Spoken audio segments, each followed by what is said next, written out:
All right, we're starting off the weekend. Just got a delivery getting dropped off now. I got the semi truck unloaded, or I guess he unloaded it for me. I wasn't expecting him to have a lift gate. Right now I'm in the middle of doing a run of parts real quick. I'll show you what I'm doing. So I've got all these guys here already cut. I've got about 20 of these. I'm throwing them here in my brake, getting them bent, put 2 bends on these. And then throwing them on my welding table and welding in these stainless studs. I'll show you what those are for. I'll probably just pop up a picture on screen, but they're just tailgate reinforcements. And I've got angle kits to do, a couple other small things to do. So you guys will probably see a little bit of that as well.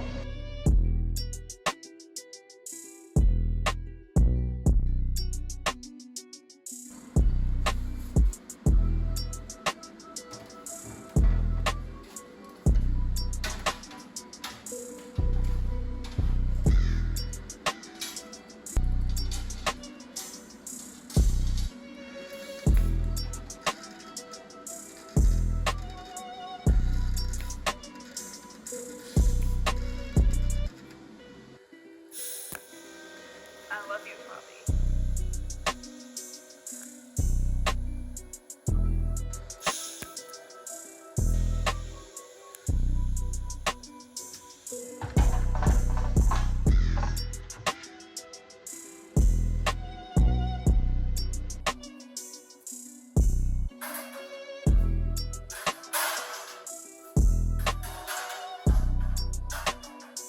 All right, I am now running a few errands. We gotta go pick up a few things at a couple different stores and also run to the bank real quick. I'm in the Corvette because the Daily's broken right now. We'll probably start working on that car a little bit in this video, so.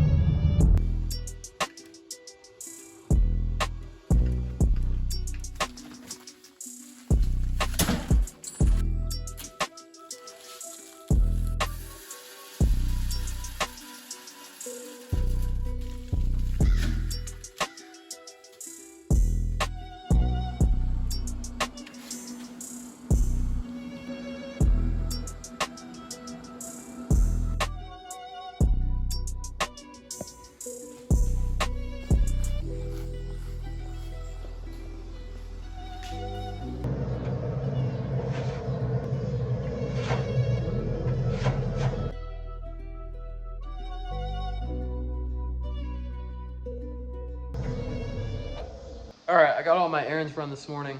Stopped at my parents' house to visit with my family a little bit while I was in town. And I got back and I got in these rubber mats for these reinforcements we were working on. So I've actually got this laid on the front right now, and it'll go on the back when they're installed.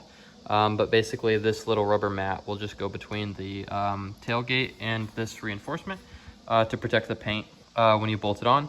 And actually, this is the only one available on the market that has any kind of protection. The rest of them just bolt directly onto the paint, and you'll mark up the paint, scratch it. You can even kind of cut into it a little bit and get down to the bare metal. And then you're rusting out your brand new Broncos tailgate. So yeah, this is the only one as far as I'm aware that has this feature. So if you've got a Bronco and you want one, Max Slider's the company that sells these. They're awesome people, they do awesome work, so definitely check those out. Got my dinner on the smoker here cooking. So while that's going, we're gonna do a little bit more plasma cutting and get some more parts knocked out. I'm not done cutting up everything for my angle kits, which is gonna be the next thing I build. So we need to do some plasma cutting for those. All right, I got the first small sheet of steel loaded up here. I'm just cutting the little caps out first. But I noticed we are very low on table fluid. So I think I'm gonna go ahead and top that off. I really should be fully draining it, cleaning it out, and changing it right now. This weekend's a busy weekend, and I just don't quite have time for it. So I'm just gonna top it off, and I'll go ahead and drain it next time that it is getting low. So I'll show you what I do for fluid in my table. I use about 2/3 a cup of borax in this bucket, and then I'd fill up about 3 to 4 gallons of water in there. And basically what that borax does is it brings the pH of the water to a level that won't rust all the steel that's sitting in it, because you don't want rust on all that stuff, obviously.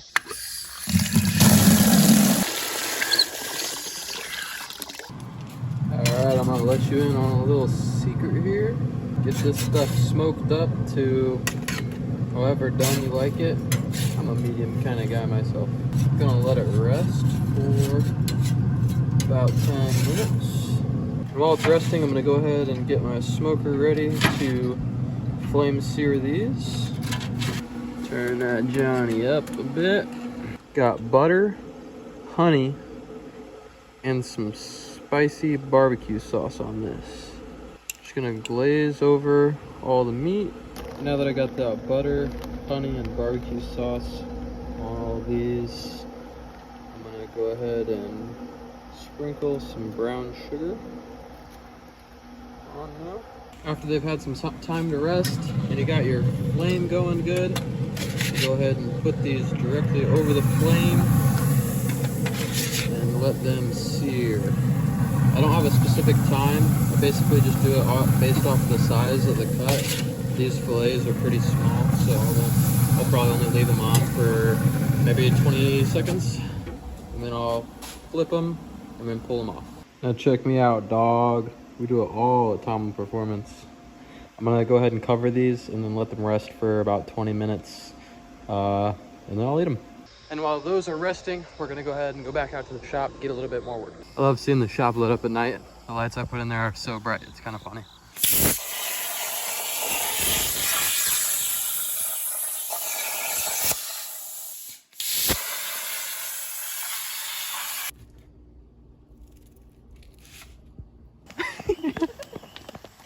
Pull him, throw it back.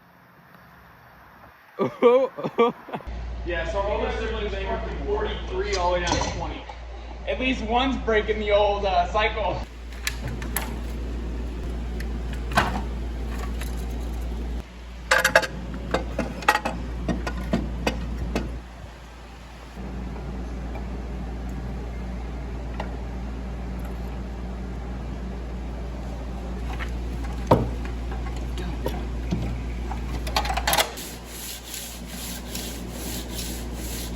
All right, I'm even worse at filming when friends are over, so I'll give you a quick rundown of what we just did. So the daily beater had a little issue. As you can see, there's some coolant on my pistons and oil. The head warped, which is why we've got the head pulled off here, and you just saw me sanding away at it. I had 0.013 inches, like a gap, where it was warped the worst. So what I did is this here is actually my slide table for my bandsaw that I cut out a 1/4 inch thick steel on my plasma table. So it's like a really flat surface, and then I checked this with feeler gauges to make sure it was flat. I just taped some sandpaper on there, and I'm using that to sand down the head flat. I ran out of sandpaper. I only had a few pieces, but I've got it sanded down pretty good. If you look close, you can see like all this stuff here got sanded down pretty good. But right here in between the cylinders, which is where it warped, you can still see some shadows of the firing. So it's not quite sanded down all the way yet. And I did check with a feeler gauge. Everything else is still good. Clearance is still within spec, but down in these 3 areas between the cylinders are still just a little bit out. They are better than where they were. So we are making progress. I wasn't sure if this method was gonna work, but I wanted to give it a shot before dropping the head off at a machine shop, just to save the time, because machine shops are pretty booked out. This car's already been down for 5 or 6 months, and my schedule is gonna get even crazier than it is right now pretty soon, so I won't have time to jack around fixing the daily, and I really need to stop driving the Corvette around everywhere. That car needs to be getting torn apart and worked on too for keeping it ready for events and stuff, so I really need a daily again. Coming out to the shop this morning, and it is like 65 degrees. I'm in a hoodie for the first time since summer, so it's about that time of year again.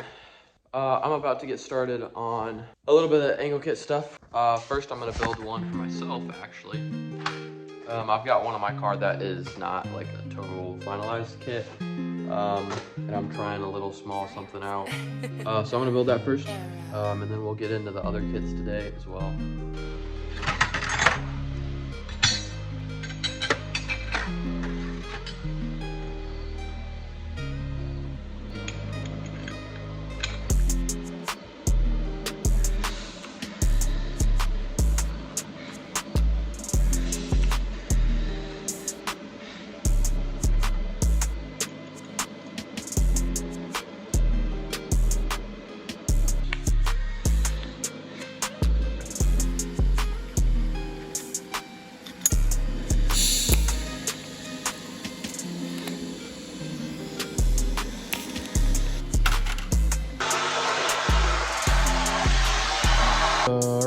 try and get a little bit of headway tonight on just a couple angle kits. I've actually got to get 2 shipped out this week.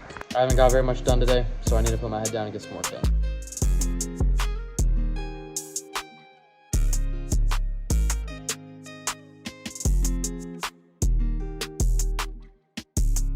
All right, it's another new day. Yesterday we didn't get that much done and I didn't film a bunch, so hopefully we can have a more productive day. Going to ship out this package right now, and the daily is not fixed yet, so we're taking the vet. And then we got some crap to unload from the vet and a bunch more stuff to load into it. All those Bronco parts I'm gonna get loaded up to deliver tomorrow. And then we also got to make some progress on getting my other car running. I need to build some angle kits too. All right, we just got that package dropped off. Now I'm gonna run to Menards and grab a few things. Yo, peep the jacket, dog. Kind of fire. Fall's coming and I wanted to do jackets and I saw some at Menards, so I picked one up. I'm gonna see how I like the quality and stuff, wear it for a while. So I can kind of get the ball rolling on those jackets. They didn't have the correct size sandpaper for me, so we're gonna run over to Tractor Supply and then we can go ahead and get back home, get to work. All right, we got our sandpaper. We need to get this daily fixed because I'm not gonna lie.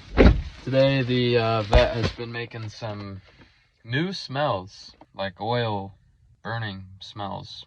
You wanna know what's terrifying?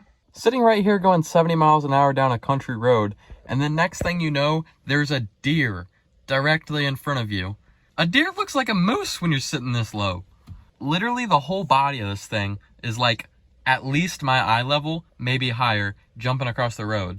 I like barely clipped it. I think maybe some of this is from it, but it could be from hitting the inside clip drifting, because I've done that a couple of times. Cracked the headlight, broke it, which I've been looking for an excuse to do sleepy eyes, so I guess that might be it.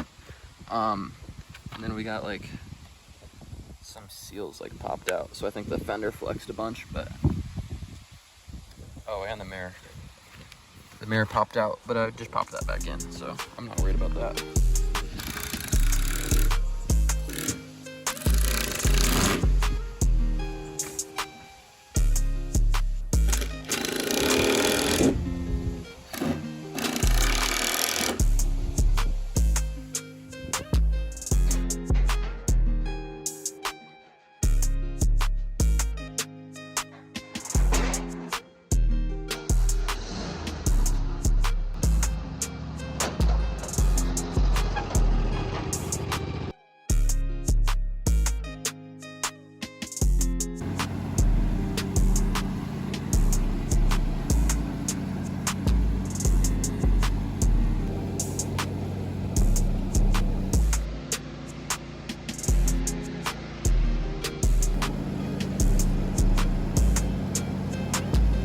All right, I think I explained what I'm doing here with this 1/4 inch piece of steel and sandpaper.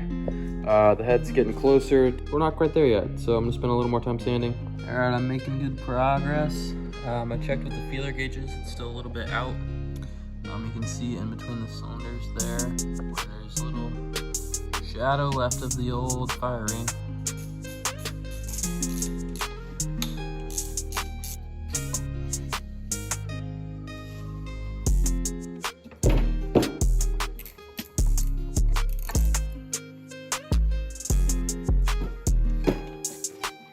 Alright, y'all, check me out. You can see we got rid of the shadows of the fire ring there.